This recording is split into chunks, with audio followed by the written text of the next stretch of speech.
The wind reached the valley hours before the rain did.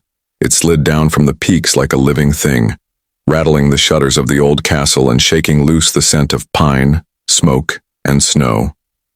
The people of Black Ridge closed their doors early that night. Even the wolves fell silent. In the market square, a single lantern still burned. It belonged to Mara. She stood behind the empty stall, hands red from the cold, trying to pack what she could before the storm swallowed the village. Her father's old cloak hung too heavy on her shoulders, and the hood kept slipping into her eyes. A sound broke through the wind, not thunder, not yet. A distant howl that rolled down the mountain like an echo of something ancient. Every villager froze when they heard it. Mara felt it in her chest, low and deep, as if her heart remembered a rhythm she had never learned. She pressed a hand there, whispering, "Not tonight. Please, not tonight." Behind her, an old woman muttered, "The Alpha's call," then, crossing herself, hurried away. The first drops of rain began to fall. Mara gathered her things, but a single apple rolled from the stall and down the cobbled street. She chased it, cloak billowing, until it stopped at the edge of the river road. And there she saw it. A figure on horseback, dark as the storm itself. The rider slowed, turning his head toward her. Even from that distance, she could see his eyes catch the lightning, a color too wild to be human. Then the horse reared, and both vanished into the forest path that led upward toward the castle. She stood in the rain until the apple dissolved in her palm. Something about that glance, a half warning, half recognition, rooted itself inside her. By the time she returned home, the wind had risen to a scream. Inside the cottage, the fire barely burned. Her younger brother slept beside it, curled under a blanket, unaware. On the table lay the letter she had received that morning, the one sealed in black wax. She turned it over again, staring at the crest pressed into the seal, the sigil of the Alpha, a crescent moon carved with wolf's teeth. The message inside was only one sentence. "When the third night of rain falls, you will come to me." She hadn't understood it then. She still didn't, but something in her bones told her it wasn't a request. The rain thickened. Outside, the forest bent under the weight of the storm. The howl came again, closer this time, lower, filled with longing. Her brother stirred and whispered her name. "I'm here," she said, pulling the blanket over him. "Go back to sleep." But her eyes never left the window. Somewhere beyond those trees, the rider she had seen now moved through the dark, his horse splashing through mud, his cloak whipping behind him like the wing of a crow. The storm obeyed him. It seemed to open a path where he rode, Kalen of Black Ridge, the Alpha King returning from the borderlands. They said he had killed 3 intruders with his bare hands last moon. They said his wolf never slept. They said he was cursed to dream of the one who would break his control, and tonight, he dreamed of her. In the upper keep of the castle, the guards spoke in whispers as he passed. The great hall blazed with fire, but Kalen walked through it like a man still lost in snow. The scent of rain clung to him, and the light caught the line of a scar at his temple, pale, new and still raw. He removed his gloves slowly, set them on the table, and poured himself a drink from a decanter that had stood untouched for weeks. Then, without turning, he said to the shadows near the doorway, "She's close," a voice answered from the dark. "The human girl?" He nodded once. "The one from the river road. I saw the mark beginning." The voice hesitated. "The mark cannot choose outside the pack." "It already has," Kalen murmured. "I felt it wake when she looked at me." He turned his hand palm up. Under the skin near his wrist, a faint shimmer of light pulsed once, a curve like the edge of a moon. Then it vanished. Hours later, far below the castle, Mara woke from a restless half-sleep. She had dreamed of running through endless trees, her breath clouding in the air, her heartbeat matched to something large and unseen pacing beside her. When she reached for her wrist, it burned faintly beneath her touch. She pushed up her sleeve. For an instant she saw it, a faint crescent of light beneath her skin. Then it faded, leaving only warmth. The thunder outside shook the shutters. She rose, crossed to the window, and looked toward the mountains. Lightning illuminated the ridge, the castle towers spearing the sky. And in that flash she thought she saw him again, standing alone at the highest window watching her. The same eyes. The same storm. By dawn the rain had not ceased. Her brother still slept. The letter still lay on the table. Mara wrapped herself in the cloak, drew the hood low and stepped into the storm. Each footstep through the mud echoed as if the mountain itself listened. Behind her, the village faded into mist. Ahead, the path climbed toward the black stone gates that guarded the Alpha's fortress. The closer she came, the louder her pulse became, a rhythm that matched the growl of the river below, the roll of thunder above, and the quiet, invisible beat of something answering her from the castle walls. She didn't know what waited for her inside those gates. Only that she had been called, and somewhere within those walls a man whose wolf no longer slept had already sensed her approach. And so begins Chapter 1, The Whisper of Rain. The rain had not stopped for 3 days. It moved through the mountain valley like a living thing, soft at first, then steady, then heavy enough to blur the shape of the pines that climbed the ridge beyond the castle walls. The roofs shone like wet slate under a dull sky. Inside the stone corridors, the air carried the scent of damp moss and smoke. Mara stood in the lower hall with her cloak drawn close, watching a line of torches flicker along the wall. The summons had come an hour ago. The Alpha wishes to see you, alone. No reason, no warning. She had heard of his temper, of the way his wolf surfaced when provoked. No one ignored a command from Kalen of the Black Ridge Pack. Yet the messenger's eyes had softened when he saw her face, as if he wanted to apologize but could not. Mara's hands trembled when she pushed the heavy door that led upward toward the private wing. The iron hinges groaned. Wind slid in behind her like a sigh. She told herself not to be afraid. She had done nothing wrong, had she? Still, her heartbeat answered the thunder outside, fast and uneven. Chapter 2, The Alpha's Shadow. The private wing of the castle was silent except for the sound of rain striking glass. The long hall stretched ahead, lined with portraits of men whose eyes seemed to follow her. At the far end burned the faint glow of firelight spilling from an open chamber door. She stopped before it. Inside, shadows moved against the walls, shapes cast by the fire that snapped and hissed in the hearth. A tall figure stood near the window, his back to her, dark hair falling just past his collar. Even without seeing his face, she felt the air tighten around him. Power clung to him the way heat clings to a flame. "Come in," Kalen said quietly. His voice was deep, low enough to make the torches tremble. She obeyed. The door shut behind her with a slow, final sound. Kalen turned. His eyes caught the light, amber, intense, unreadable. He was taller than she remembered, shoulders broad beneath a black shirt that looked almost like armor. For a moment, neither of them spoke. Then he stepped closer. "You know why you're here," he said. "No, my lord," Mara answered, her voice smaller than she intended. "Your messenger did not tell me." He studied her for a long time, and the silence stretched until she thought she would break it just to breathe. But then he said, "You were near the east gate last night." "Yes, there was an attack on the patrol. One of the border scouts caught the scent of an intruder. Wolf, but not ours." Her eyes widened. "You think I—" He raised a hand to stop her. "No, but the scout said something strange. He said the intruder carried the scent of you." The words fell between them like stones dropped into water. Mara's breath caught. "That can't be true. I've never left the walls." "I know." He turned toward the fire again. "That's what makes it worse." Chapter 3, The Mark Beneath Her Skin. The flames painted the room in golden shadow. Every sound, the pop of burning wood, the soft shift of his boots on the rug, seemed too loud.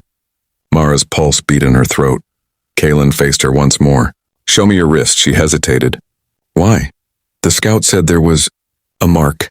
Her fingers trembled as she pulled back her sleeve. There, faint but real, lay a thin curve of light beneath her skin, like the outline of a crescent moon, glowing softly in rhythm with her heartbeat. Kalen's eyes darkened. He stepped forward, close enough that she could feel the heat of him. "How long have you had this?" I don't know. It appeared this morning. I thought it was nothing." He didn't touch her, but his presence was a touch all the same. The air seemed to hum between them. She wanted to step back, but her body would not move. "That mark," he said, voice low, "belongs to my line." She looked up sharply. "Your line?" "It appears only when the wolf chooses. When one of my kind claims someone." His eyes flickered, a wolf's light behind a man's face. "But I have not claimed you." Her breath hitched. "Then what does it mean?" I don't know yet. His tone softened almost against his will. But whatever it is, it ties you to me. Chapter 4. The chamber of Storm's thunder rolled over the mountains. The fire shuddered. Mara's heart felt like a trapped bird in her chest. Kaelin moved past her, pacing slowly as if to keep from breaking something invisible. The bond mark shouldn't appear unless the wolf chooses it, he muttered. And I never, he stopped, jaw tightening. When he looked at her again, the wolf in his eyes had not retreated. Tell me, Mara, did you dream last night? She swallowed. Yes. What did you see? A forest, she whispered. Snow, a shadow behind me. I heard your voice, but you weren't there. And then, pain, a light. The fire dimmed for a heartbeat, then flared brighter. Kaelin stared at her as though the answer itself had claws. You were in the dream with me. She blinked. With you? He nodded once. The wolf realm crosses into our sleep when a bond begins to form. Somehow it reached for you. Rain lashed against the windows. For a moment neither of them moved. The pull between them grew sharp enough to feel, like the air before lightning. Mara whispered, What happens now? His voice dropped. Now I try not to lose control. She should have been afraid, but instead she felt something stranger, an ache that wasn't entirely fear. Kaelin's gaze held hers until the room itself seemed to fade. Then with visible effort he turned away and said hoarsely, Leave, before the wolf decides for me. But when she stepped back toward the door, the mark on her wrist flared bright as fire. A shock went through both of them. Kaelin staggered, gripping the table beside him, a low growl rising in his throat. Mara gasped as heat pulsed beneath her skin. The firelight bent. The rain roared.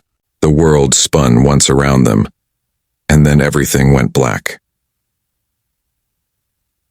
Chapter 5. The Echo of Fire.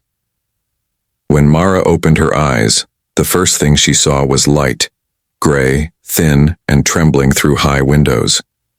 Her cheek rested against cool stone. The fire in the hearth had burned down to embers. For a moment she could not tell if she was still in the Alpha's chamber or inside some half-remembered dream. Then the scent of smoke and pine reached her, and she knew she was awake. Her wrist throbbed where the mark lay. It no longer glowed, but the skin there was warm as if touched by sunlight. She sat up slowly, every muscle aching. Across the room, Kaelin stood with his back to her, speaking lowly to someone she couldn't see. His tone was calm but tight, as though holding back the edge of a growl. She's awake, he said finally. A healer entered, an older woman with silver-streaked hair and eyes sharp as frost. She knelt beside Mara, checked her pulse, and murmured, Still human. Then to Kaelin, But the mark, it's feeding off your energy. Mara caught his glance, brief and heavy. What does that mean? The healer rose. It means your Alpha cannot stay far from you without pain. Chapter 6. The pull later, when the healer was gone, silence filled the chamber again. Kaelin poured water into a cup and handed it to her. Their fingers brushed. The air seemed to hum. I didn't mean for this to happen, he said quietly. If I could tear the mark from you, I would. But you can't. No.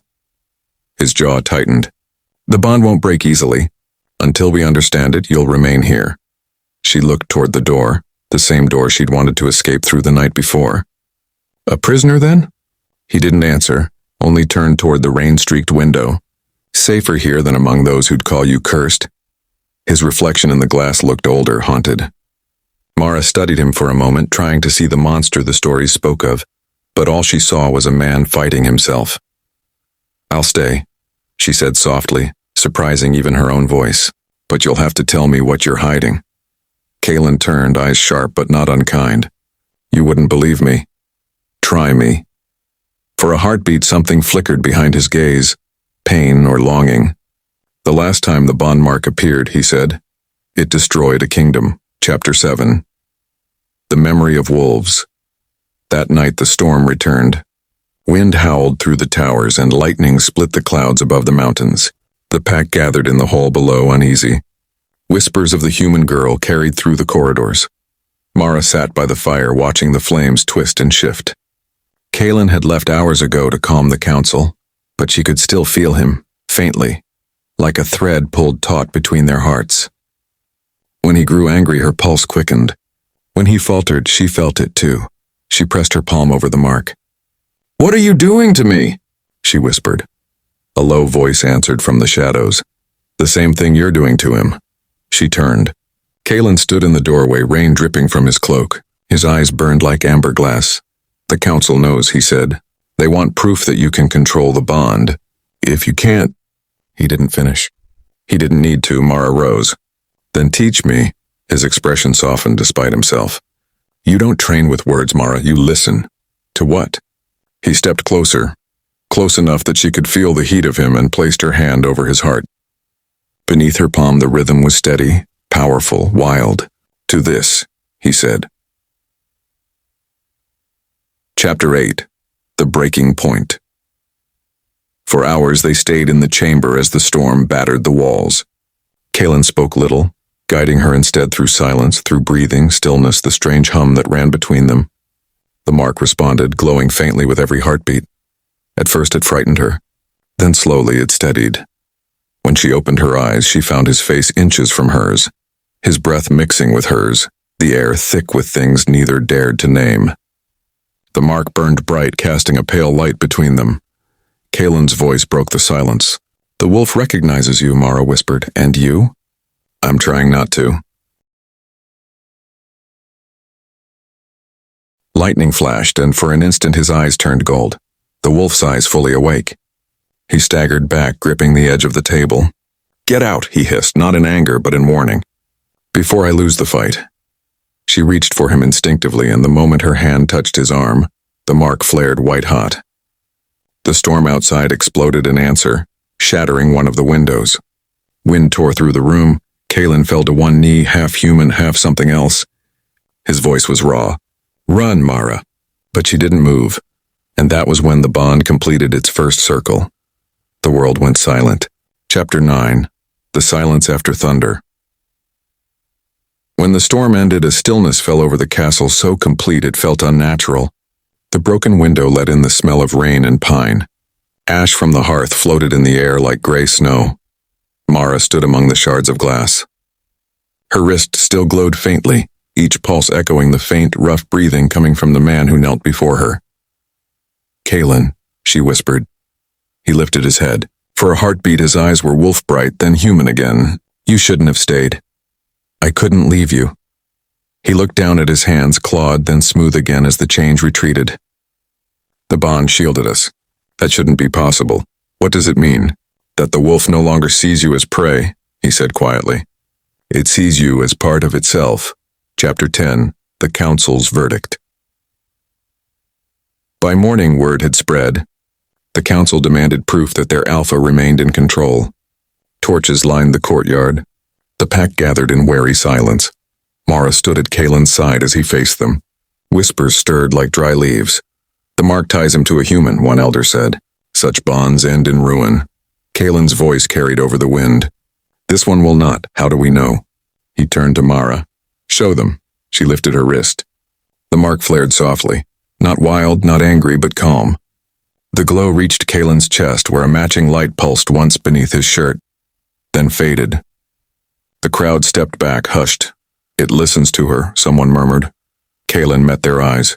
Then perhaps it was never a curse. But in the far end of the hall another voice rose, colder. "Or perhaps it is waiting to claim you both." Chapter 11. The Vision in the Snow.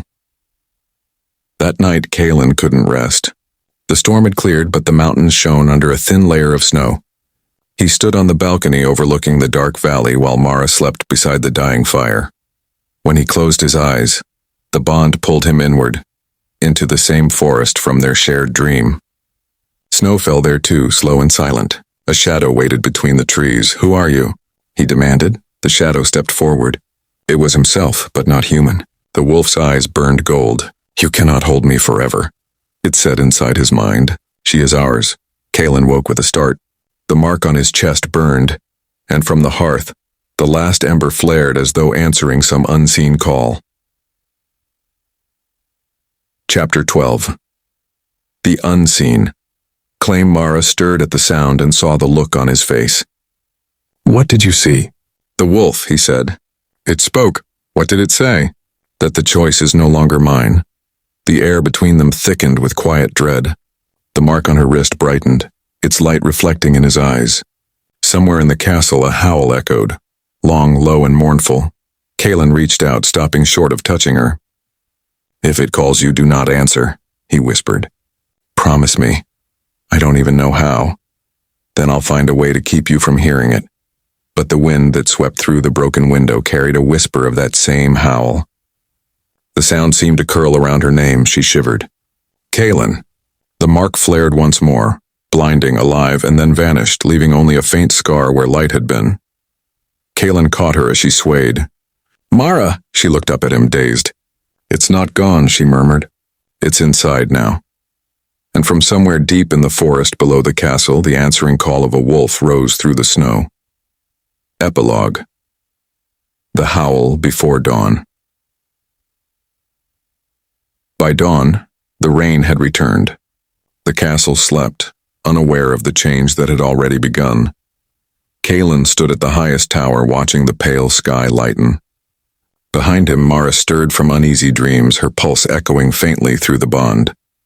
The mark no longer glowed, but both could feel it, alive beneath the skin, waiting.